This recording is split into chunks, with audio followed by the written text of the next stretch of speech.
సల్కం చెరువులో ఉన్న ఓవైసీ కాలేజ్ చుట్టూ రాజకీయం నడుస్తోంది. ఇప్పుడు ఆ కాలేజ్ ని కూల్ చేసి సేవా కార్యక్రమాల్ని అడ్డుకోవద్దు అంటూ అక్బరుద్దీన్ విజ్ఞప్తి చేస్తున్నారు. దీనికి కౌంటర్ ఇచ్చారు ఎమ్మెల్యే రాజాసింగ్.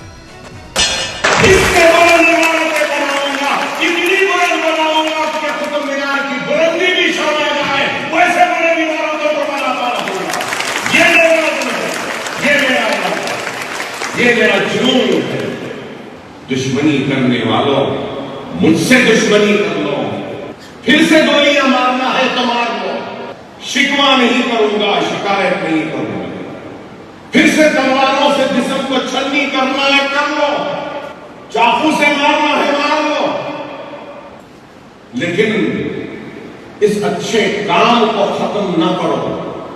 करता हूं कि साजिशों को बंद करो, काम को देखो। अपील कर रहा हूं तो कोई ये ना समझे कि कमजोर हूं, नहीं कमजोर नहीं हूं। वो जुर्रत, वो ताकत, वो जुनून, वो दीवानगी अभी भी कायम है। అక్బరుద్దీన్ ఓవైసీ ఒక వార్నింగ్ ఇస్తుండు ముఖ్యమంత్రి గారు. ఏమని? ఒకవేళ ఆ కాలేజ్ని డిమాలిష్ చేస్తే 40,000 మంది మా దగ్గర యువకులు ఉన్నారు అని ఒక వార్నింగ్ ఇస్తున్నారు. ముఖ్యమంత్రి గారు భయపడకండి. కిరణ్ కుమార్ రెడ్డి గారు కూడా ముఖ్యమంత్రి ఉండే ఆ సమయంలో కూడా ఈ కుక్కలు ఆ విధంగానే వార్నింగ్ ఇచ్చినారు. కానీ కిరణ్ కుమార్ రెడ్డి గారు అప్పుడు ఆగలే, ఇద్దరిని బొక్కల్లో వేసినారు. మంచి పని చేసినారు. ఇవాళ కిరణ్ కుమార్ రెడ్డి గారిది మంచి పేరుంది ఇవాళ.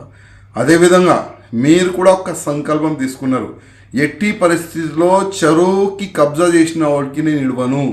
ఇట్లాంటి చిన్నోళ్ళు వార్నింగ్ ఇస్తూనే ఉంటారు. దానికి మీరు పక్క పెట్టండి. మీరు తీసుకున్న సంకల్పం పూర్తి చేయాలి. ఎంఐఎం వాళ్ళు చెరువులైన కబ్జా చేసుకున్నారు. ఎట్టి పరిస్థితుల్లో దానికి డిమాలిష్ చేయాలని భారతీయ జనతా పార్టీ తరఫు నుంచి మేము కోరుతున్నాము.